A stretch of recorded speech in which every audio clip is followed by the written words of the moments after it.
With a hiss of pain from Draka, the continent of Azeroth also welcomed the first orc life. However, the orc baby did not look healthy. The leader, Gul'dan, would never allow the first orc born on Earth to perish here. Therefore, he drained the life force of a deer in front of him with evil energy and then transferred the energy to the orc baby. Durotan also showed a nervous expression. After a loud cry, the baby finally moved away from the brink of death. And these fierce-looking orcs originally did not belong to this world. Not long ago, the planet Draenor, where the orcs became uninhabitable. As the young chieftain of the Frostwolf Clan, Durotan had to trust the powerful warlock Gul'dan and sign an expedition contract to lead his robust clan to follow Gul'dan to a paradise on another planet. On the eve of their departure, Durotan could not stop worrying about his wife, Draka, who was about to give birth after a 10-month pregnancy, and his face was filled with concern, as if he had made a decision. The next morning, Durotan and his good friend Orgrim, leading their clansmen, arrived at the assembly point to form a powerful orc army with other clans, ready to invade the human world. The last group of Draenei on this planet would become the energy source for Gul'dan to open the portal. A female prisoner pleaded with the passing half-orc Garona to spare her child,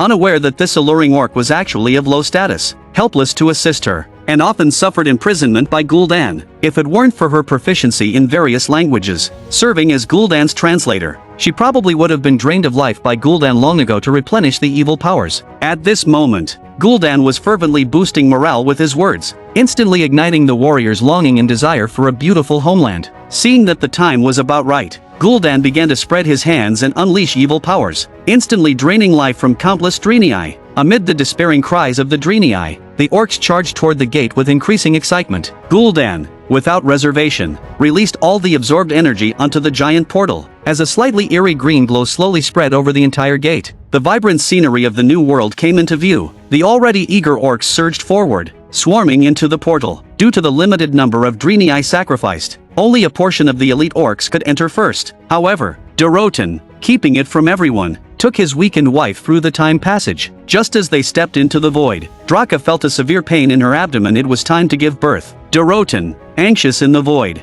could not approach to help. After a burst of intense light, they finally set foot on the land of Azeroth, and the tearing pain in her lower body forced Draka to drop her disguise and lie down on the ground to give birth. This scene immediately attracted the attention of the surrounding orcs. The deputy leader of the horde quickly stopped Durotan, intending to hold him accountable for bringing his family into the camp. However, Gul'dan, sensing this might be a good omen, let Durotan off and personally helped Draka deliver the baby, leading to the events at the beginning. Just stepping into Azeroth and witnessing the birth of a new orc life undoubtedly greatly boosted the morale of the warriors. However, the story of Warcraft had only just begun. Meanwhile, in the distant dwarf capital of Ironforge, a legendary figure arrived on behalf of the human king of Stormwind, the human commander Anduin Lothar. King Magni even presented him with a newly developed rifle as a mark of respect. Just as King Magni was about to demonstrate the rifle, a dwarf hurried toward him with urgent frontline intelligence. After reading the letter, Anduin Lothar sensed trouble and immediately rushed back to Stormwind to investigate. It turned out that a human garrison had been mysteriously attacked, completely annihilated. The first to discover the corpses of the garrison was Khadgar, who stood before him. Anduin Lothar, without hesitation, used a silence skill to probe the stranger, only believing he was not an enemy after seeing the violet eye on the man's arm. Khadgar quickly explained that he was a magic intern who had abandoned the Guardian's oath to become a ranger, wandering the world, which led him to accidentally discover the attacked soldiers' bodies. The peculiar state of the corpses made Khadgar suspect something extraordinary. The sight before them was indeed shocking. The corpse, drained of its essence, had an eerie countenance and exhaled an evil green breath, making it a difficult case for Khadgar. Despite his experience as a magic intern, Khadgar could not determine what kind of creature was responsible. The only option was to summon the human guardian, medivh, who might have answers. However, only the king had the authority to summon someone as significant as the guardian. Thus, Anduin Lothar and Khadgar hurried to the capital to find King Lane Rin. Seeing the severely damaged garrison shield, Lane Rin's expression also turned grave, indicating that he had not been in contact with the Guardian for many years. As they spoke, fire blazed up in the Elwyn forest outside the city, clearly indicating that an unknown enemy was nearly at their doorstep. With no time to think further, Lane Rin quickly handed a token to Anduin Lothar, instructing him to try his luck at Medivh's ancestral home, Karazhan, in the hope of finding Medivh. And now that it's urgent, only the Royal Griffin can get them to their destination as quickly and safely as possible. With the help of their flying mounts, what would have been a 3-day journey by horse took just 1 day, and they arrived at the enchanting Karazhan. Unexpectedly, medivh seemed to have anticipated their arrival. having had his old butler waiting outside for a long time. Soon, Anduin Lothar was able to meet Medivh, who was carving an arcane statue. After a brief exchange and presenting Lane Rin's token, Lothar successfully convinced the Guardian to come out of retirement. Meanwhile, Khadgar, who was waiting in the library, suddenly saw a ghostly undead figure flash by. When he approached to investigate, puzzled, he found nothing. Instead, a magical tome caught his attention, seemingly drawing him in. The rune of Dalaran on Khadgar's arm flashed, guiding him to pull out this well-known tome of medivh from amongst thousands of books. However, Medivh seemed to have little regard for this intern who had abandoned his guardian oath. Upon meeting, he magically pinned Khadgar against the wall. Explain what? After briefly teasing Khadgar, Medivh released him. The griffins are no longer needed for the return journey. With a casual wave of his arm, Medivh created a portal shimmering with blue magic, and in the next second, the three of them vanished. Back in Stormwind City, miles away, the three appeared in a flash, startling the palace guards who quickly drew their weapons in alarm. Lane Rin, seeing familiar faces, was immediately delighted, clearly reassured by the Guardian's presence. Without even pausing for pleasantries, they began analyzing the situation due to the cryptic information gleaned from the fallen soldiers' corpses. Knowing very little about the enemy they were about to face, under Medivh's protection, they quickly went to the ambush site for a detailed investigation. The surrounding environment was a scene of devastation, with fresh bloodstains still visible, indicating that the skirmish had occurred not long ago. The still burning fell on the trees heightened their vigilance. It was clear the enemy was still nearby. In a panic, everyone hastily grabbed their weapons and prepared for battle. Black Hand, already hidden in the trees, suddenly leaped down, wreaking havoc.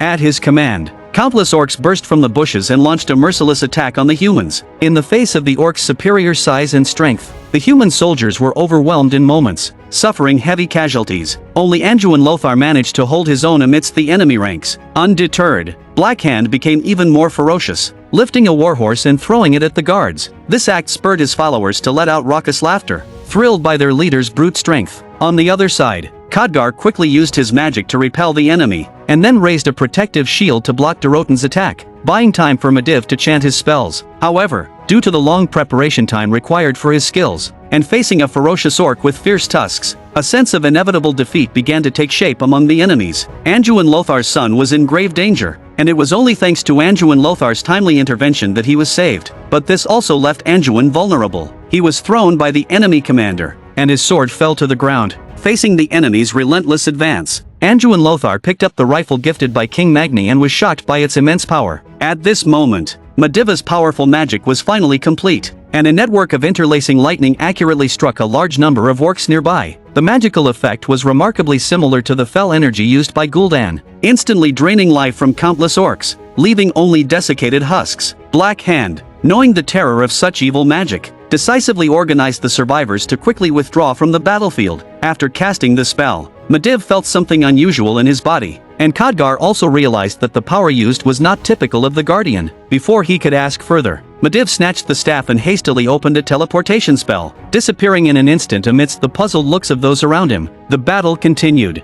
and the humans needed to capture an orc for interrogation to understand the enemy's structure. Anduin Lothar immediately led his battered troops into the dense forest to pursue. During the escape, Durotan of the Frostwolf Clan freed the half-orc Garona by cutting her chains. In line with the Orcish pride of never being slaves, the monsters decided to stand their ground, commanding the fierce beasts to start sniping. At this point, a lone orc is caught by the oncoming Anduin Lothar, who in turn uses his warhorse to kick the orc to the ground, and then quickly steps forward to knock him out with a punch. As Anduin Lothar prepares to gather his captives, the orcs' warwolf mounts suddenly appear and try to protect their master. Seeing this, Anduin Lothar drew his sword and threatened the life of the warg's master.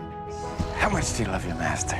And the beast, showing a human side, had no choice but to roar twice and reluctantly leave to ensure its master's safety. Meanwhile, the newly freed half-orc Garona, in a frantic escape, ran into Khadgar, who immediately pinned her against a tree. After surviving a near-death experience, the group had finally completed their reconnaissance mission. They hurriedly escorted Garona and another orc back to Stormwind City. On the way, they discovered that Garona could speak the human language, which incited anger among the other orcs. Despite being advised against it, Garona continued to communicate with humans, infuriating the orc who suddenly burst with strength, breaking free from his chains. Fortunately, Anduin Lothar intervened just in time, stopping him from further actions. Soon after, Garona was brought before Lane Rin for interrogation. Like a newborn calf, She was full of curiosity about her surroundings. Lane Rin, eager to extract information, allowed her to express her naive and untamed nature before pointing to the world map on the Great Hall's ceiling, asking her to identify where the orcs came from. Garona cooperated, revealing that the orcs were not from this world. They had arrived through a portal created by the evil warlock Gul'dan, aiming to conquer the continent of Azeroth. By now, many humans had been captured near the portal, ready to be sacrificed by Gul'dan to reopen the gateway. Garona had learned the human language from these captives, seeing her not as an enemy. Lane Rin promised that if Garona helped the army locate the orc stronghold, she would be granted the freedom to enjoy life in the human world. Hearing this, Garona outwardly remained calm, but inside she was overwhelmed with emotions, as she had always been ostracized by the Horde and imprisoned by Gul'dan. Freedom was a distant dream she had never dared to hope for. Despite her tragic past, Garona, now a prisoner, was hesitant to trust Lane Rin's mere words. It was only when the empathetic queen entered the prison unguarded, warmly inquiring about her well-being and even trusting her enough to give her a royal dagger for self-defense, that Garona felt respected for the first time and began to believe in the sincerity of humans. The scene shifts to the injured Black Hand and Durotan, who return to their clan at night, only to be indiscriminately rebuked by their leader Gul'dan. Dissatisfied with Black Hand's orc squad's performance in the Elwyn Forest, Gul'dan was quick to call for a public trial to make an example out of him. Although reluctant, Black Hand placed his hand into the green flames, waiting for death to engulf him. The other orcs were clearly dissatisfied with this brutal method, but none dared oppose Gul'dan. Only Durotan had the courage to step forward at the critical moment. Unwilling to offend the evil Gul'dan yet unable to bear watching his old comrade die in such a humiliating way, and intervened. Durotan argued that their union of tribes was merely for survival. Even if war was inevitable, they should not turn on each other or use evil powers to kill innocents. Seeing the potential for a massive backlash, Gul'dan dared not go too far and, while appearing to relent, was already plotting how to eliminate Durotan. Back with his Frostwolf Clan, Durotan felt increasingly uneasy, knowing he had offended Gul'dan and would likely face severe retaliation, potentially turning his people into sacrificial victims for fell magic. His home planet of Draenor had been destroyed by Gul'dan's reckless use of evil powers. Rather than wait passively for doom, Durotan decided to take action. Early the next morning, he met with his close brother Orgrim to start planning their resistance. This extremely heartwarming scene has evoked many memories of youth for World of Warcraft players. Once upon a time,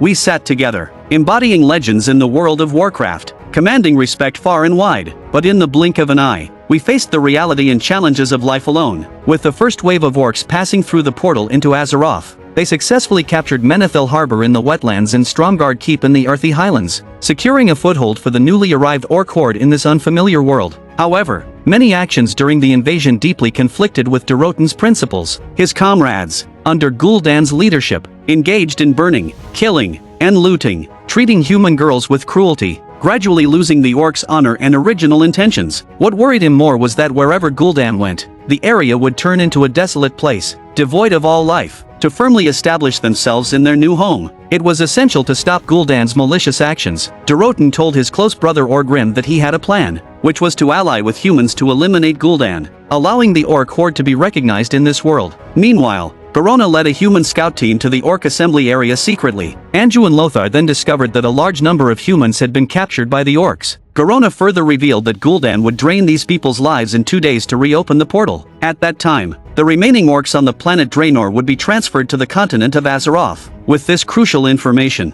Anju and Lothar hurried back to report to Lane Rin. After a long wait, Durotan finally saw his opportunity. He quickly covered Khadgar's mouth to prevent him from chanting spells. Then, he shared his plan to ally with the humans against Gul'dan with Garona. For the sake of the Horde, Garona rushed back to Stormwind to facilitate an alliance. The king finally decided to meet Durotan at Blackrock Pass to discuss the details of their cooperation. Accompanied by his close brother Orgrim, Durotan waited with the men of the Frostwolf Clan for the meeting with the human army. For safety, he had Orgrim patrol around the canyon. Meanwhile, the human guardian Medivh also struggled to suppress the demon within him, standing at the highest point of the canyon to ensure that no harm would come to Lane Rin. With Garona translating, the two sides quickly reached an agreement. Just as the once opposing sides were about to make a pledge to unite against Gul'dan, an unexpected event occurred. Gul'dan, having somehow received news, had already set up an ambush nearby, and the newly formed alliance suddenly faced imminent danger. Facing the extremely resentful eyes of the humans, Durotan found himself unable to explain, only striving to fend off the attacking enemies to demonstrate his stance. The human legion took the opportunity to retreat quickly, but the road ahead was filled with ambushes. They were trapped like fish in a barrel. with nowhere to escape, surrounded on all sides. Even their warhorses were overturned, and both armies immediately plunged into a fierce melee. At this moment, a fierce wolf's howl caught everyone's attention. It was clear that Orgrim had tipped off Gul'dan about the meeting. As Garona was distracted, Khadgar used magic to save her. Lane Rin led by example, fighting bloodily, while the half-orc Garona vented her humiliation on her fellow tribespeople. This scene infuriated Blackhand so much that he leaped into the battlefield. Anduin Lothar's son immediately ordered the guards to change to a defensive formation, preparing to meet the enemy. With a roar of anger from Blackhand, the orc ambushers no longer held back and launched a full assault to swiftly end the battle. At the peak of the canyon, the guardian medivh finally completed his prolonged magical chant, unleashing an extremely powerful burst of elemental energy from the center. Using his body as a conduit, he channeled 1,000 divine thunders into the canyon. The magic exploded amidst thunder and lightning, creating an impassable barrier that split the battlefield. Lane Rin took the opportunity to quickly order a retreat, while Anduin Lothar chose to stay behind to cover the withdrawal. It was only when he looked back that he realized his son had been isolated on the orc side of the barrier. He hysterically called out to medivh to dissolve the barrier, but received no response. His son, now alone and in dire straits, faced imminent danger. Ignoring the intense pain from the magical lightning, Anduin tried to reach out to him, only to be repelled by the barrier. Desperate, Anduin Lothar picked up a shield from the ground, attempting to break through the barrier to rescue his son. Watching his son being attacked by orcs, his eyes filled with urgency, he exerted all his strength. But reality defeated Anduin Lothar once again. As the fearsome Blackhand was about to kill his flesh and blood, Anduin Lothar's eyes pleaded for mercy. However, the orcs, devoid of any compassion, hesitated not a moment before their claws pierced through Anduin Lothar's son. Then, as if discarding a small chick, they carelessly threw the body in front of Anduin Lothar. So close, yet powerless to prevent his kin's death. He could only watch helplessly. Anduin Lothar trembled all over. His breathing seemingly halted. He looked across at his lifelong enemy, who taunted him with a challenging stare, and a surge of boundless rage filled him. History would one day repay this grievous enmity. Meanwhile, the people who had retreated to the mountaintop discovered that medivh, overwhelmed by magical overload, had already collapsed on the spot. Naturally unable to hear Anduin Lothar's cries, they quickly took the unconscious medivh back to Karazhan, placing him in a magic spring for treatment. As he lay weakened, the demonic entity inside medivh began to reveal itself. Khadgar recognized the signs of evil power's corruption at a glance. Feeling helpless, immediately ride the royal griffin to Dalaran, the mage sanctuary, for a solution. Meanwhile, medivh struggled to maintain consciousness and teleported Garona away. Back in Stormwind, she saw Anduin Lothar, overwhelmed with grief, and felt an unexpected pang of empathy. At that moment, she wished to use her own affection to soothe the pain in Anduin Lothar's heart. As Durotan returned to the orc horde, he was immediately apprehended by Blackhand on charges of treason. On the other side, Gul'dan called Orgrim to his side, ostensibly praising him for exposing Durotan's betrayal, but in reality, it was a diversion. He had already sent his minions to besiege the leaderless Frostwolf Clan, determined to make these innocent people pay a painful price for Durotan's mistakes. Orgrim finally realized that he had been used by Gul'dan and hurried back to the camp to fight against the invading orcs. He had not understood why Durotan wanted to ally with humans against Gul'dan, but now he recognized his own grave mistake. Gul'dan's selfishness and tyranny knew no bounds, and it was only a matter of time before he led the orc clans to destruction. After rescuing Durotan's wife and children, Orgrim quickly made his way to the place where Durotan was imprisoned. He easily took out the guards outside and opened the cage. Filled with guilt, Orgrim could hardly look at the brother who had once trusted him. He silently untied Durotan and pulled him up, bracing himself for the expected reproach. However, Durotan, in a true man's fashion, chose to forgive him without blame, accepting Orgrim's newfound realization. Durotan then declared his decision to challenge Gul'dan in a battle of honor. Meanwhile, Khadgar, with the help of a griffin, arrived in Dalaran. At first, the archmages on the high tower were not welcoming to a lower-ranked magic apprentice. It was only when Khadgar revealed the impending betrayal of the guardian medivh that the archmage led him to the Aladi guardian cube. Immediately, Khadgar was called by an ancient ritual, and the mysterious shadow that had appeared in the library of Karazhan, Aladi, spoke to him. Khadgar learned from Aladi that Gul'dan had been able to precisely locate Azeroth in the vast universe because of medivh's secret guidance. Medivh had been seeded with evil powers during a journey. Khadgar then received the secrets of medivh's book and methods to counter medivh. From light comes darkness. By this time, Medivh was extremely weak and with the help of his old steward, returned to the magic pool to resist the evil powers. Unexpectedly, the next second, the entire magic pool emitted a strange green light, signifying that the evil powers had completely taken over Medivh's body. Even the old steward who had been with him day and night was drained of life by the corrupted Medivh. Medivh then acted as if nothing had happened and returned to Lane Rin's palace to sow discord. As expected, Anduin Lothar, seeing the man who caused his son's death, was furious. Lane Rin had no choice but to throw the volatile human commander into the dungeon to cool off. Medivh took this opportunity to persuade Lane Rin to lead an attack on the orc stronghold himself, essentially leading him into a trap. Amidst all the orcs, Durotan publicly challenged the chieftain Gul'dan to a duel of honor, leaving Gul'dan no reason to refuse. Such challenges hold high significance among orcish tribes. Declining to fight would bring disgrace and weaken one's influence among the clans. Gul'dan revealed terrifying bone spurs on his back, his presence chilling. Yet Durotan, fierce-eyed and fearless, stripped off his war robe and charged forward. Clearly, in hand-to-hand combat, the warlock Gul'dan was no match for Durotan. After several rounds, Gul'dan was visibly faltering. In a bout of pain,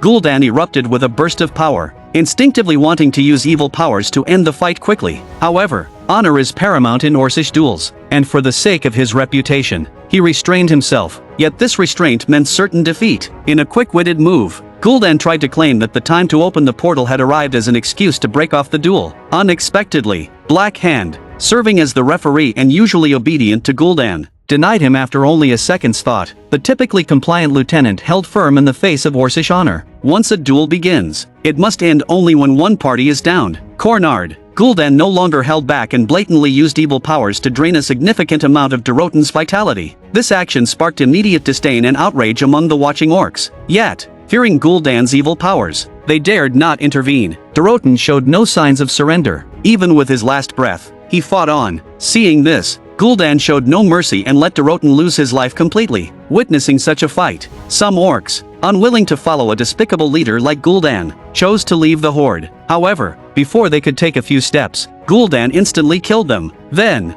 he transferred the energy he had absorbed to Black Hand, mixing grace and tyranny to ensure no further betrayals. The orc warriors, now filled with fervor, prepared to storm the human world and destroy everything. Meanwhile, the human legion, led by King Lane Rin, had entered the orc stronghold. At Lane Rin's command, all troops charged towards their target. The horde sentinels, alarmed, immediately sounded their horns, and a massive number of orcs swiftly emerged to meet the enemy. Although the orcs were fit and strong in battle, the soldiers of Stormwind managed to hold off the orcs with the help of King Magni rifles, supported by legendary units. The battle was fiercely contested, with no clear victor emerging in the immediate fray. Seeing the human forces in disarray, Gul'dan quickly drained the life from human captives to reopen the celestial portal. Countless orc warriors swarmed through from the planet Draenor, plunging the humans into a dire situation of being attacked from both front and back. Simultaneously, Khadgar, having returned from Dalaran, hastened to Stormwind and rescued Anduin Lothar from the dungeon. Now proficient in his skills, he drew a circle with a piece of black charcoal on the ground, attempting his first teleportation spell. Despite Anduin Lothar's skeptical look, the next second saw them both instantly transported to Karazhan. Khadgar understood that only by dealing with Medivh could they permanently disrupt Gul'dan's portal guidance. However, in a direct confrontation, they were slightly outmatched, unable to move Medivh, especially given his control over arcane constructs. During an evasion, Anduin Lothar noticed that the constructs stiffen immediately upon contact with evil powers. Seeing this, Khadgar quickly set up a magic circle, planning to use the arcane constructs to subdue Medivh. Anduin Lothar skillfully drew Medivh's attention and, unexpectedly, was flung across to the opposite side of a magical stone. Continuing his relentless taunting, he successfully enraged Medivh and lured him into the magic stone, inadvertently allowing him to absorb more energy and transform into Sargeras, significantly increasing his power. At this critical moment, Khadgar seized the opportunity to use teleportation magic, moving the arcane construct soaked in evil powers directly above the magic stone. The construct stiffened, pinning Medivh down, and the celestial portal above the battlefield, having lost its directional guidance, was forcibly closed. The human army finally got a chance to breathe and hurried to rescue the captives. However, as the teleportation circle was activated, Khadgar too was transferred into the magic stone, his body and will quickly eroded by the evil powers. Before losing his sanity, Khadgar released a shield to ensure Anduin Lothar's safety. Then, placing his hand on Medivh's forehead, He transferred all the evil powers from medivh into himself while reciting a spell he had learned in Dalaran. Khadgar succeeded, converting and purging all the absorbed evil powers. The released energy formed a powerful shockwave that exploded from Karazhan as its epicenter. Once Anduin Lothar confirmed that Khadgar was unharmed, he quickly grabbed a sword from the ground and, without even putting on his shoes, leapt out of the window. The royal griffin, who had been waiting for him, would take him swiftly to the battlefield. Meanwhile, medivh, now regaining consciousness, was nearing the end of his life. However, he wished to fulfill his duties as a guardian one last time, seeking to atone for his past transgressions. Storm City, Storm City. As these words came out of his mouth with great difficulty, the starfield portal on the distant battlefield revealed the site of Stormwind City, giving Lane Rin, who was trapped in the enemy camp, hope for survival. Inspired, the human warriors rallied fiercely around the portal, expending their last reserves of ammunition on the blocking orcs. Quickly seizing control of the portal, Lane Rin courageously remained on the front line, instructing his soldiers to prioritize the rescue of human captives. However, their time was running short as medivh was on the brink of exhaustion. As a large number of orcs converged on the portal, the human soldiers valiantly formed a human shield, sacrificing their lives to cover the retreat of the last groups of civilians. Despite the relentless orc assault on the portal's energy door, medivh couldn't hold on any longer. His eyes, once bright with magical light, dimmed as he passed away with a burden of guilt, forever leaving the continent of Azeroth. The portal collapsed in the next second, sealing the fate of the few civilians who couldn't make it through, facing certain death at the hands of the orcs. Amidst the chaos, Lane Rin, devoted to his people, missed the optimal window to retreat. Black Hand, revitalized from his evil transformation, charged at Lane Rin in a desperate attempt to seize glory. Knowing his end was near, Lane Rin preferred to be killed by the half-orc Garona, hoping to elevate her status among the orcs and perhaps forge a peace between the races. In a heartbreaking moment, Garona, though reluctant, ended Lane Rin's life. As Black Hand watched in shock, the orcs, recognizing Garona's deed, lifted her in celebration and brought her before Gul'dan to receive her reward. This once marginalized half-orc thus earned honor and acclaim. As Black Hand furiously moved to desecrate Lane Rin's body, Anduin Lothar arrived just in time, descending from the sky like a warrior deity, quickly dispatching the surrounding orcs. He retrieved Lane Rin's body, determined to bring it back to Stormwind for a proper burial. As he prepared to leave on a griffin, Black Hand grabbed his leg, unwilling to let go of the glory of killing the human leader. In this moment, both were equally eager for a final showdown. Seeing his opponent challenge him to a duel of honor, Anduin Lothar decisively picks up his weapon and accepts the challenge. His own son had died at the hands of this opponent, and now the death of his good friend Lane Rin is vividly before his eyes. The fateful battle begins immediately, with no fancy moves involved. Anduin Lothar ends the fight with a single move. Anduin Lothar gives Garona a meaningful look, gathers his heavy emotions, and slowly walks toward the griffin. Upon seeing this, Gul'dan orders the surrounding orcs to kill him, but having betrayed the orcs' honor several times, his prestige has greatly diminished. Even Garona dares to stand up and stop him. The orcs, who traditionally respect dueling, do not intervene. They not only make way for the victor but also show their respect for the strong. Anduin Lothar mounts the griffin unimpeded and finally fulfills his wish, bringing Lane Rin's body back to Stormwind. Orgrim honors the last wish of his good friend Durotan, pulls out Durotan's tusk, and prepares to give it to his son, the young orc, symbolizing the passing on of will. Meanwhile, Gul'dan begins to significantly purge Durotan's forces. Draka, finding herself cornered and knowing her chances are slim, places the young orc into the river, letting him drift away in search of hope. She then leaps up to block the pursuers sent by Gul'dan. After a desperate fight and biting, she manages to eliminate the enemy, only to find that she has already been fatally wounded by a blade. Collapsing breathlessly on the bank, her eyes, filled with unwillingness, also brim with endless reluctance for the young orc. The young orc drifts along the river and is eventually rescued by a mysterious person. The story of the world of Warcraft is just beginning. I'm Film Lover, thank you for watching, and see you next time.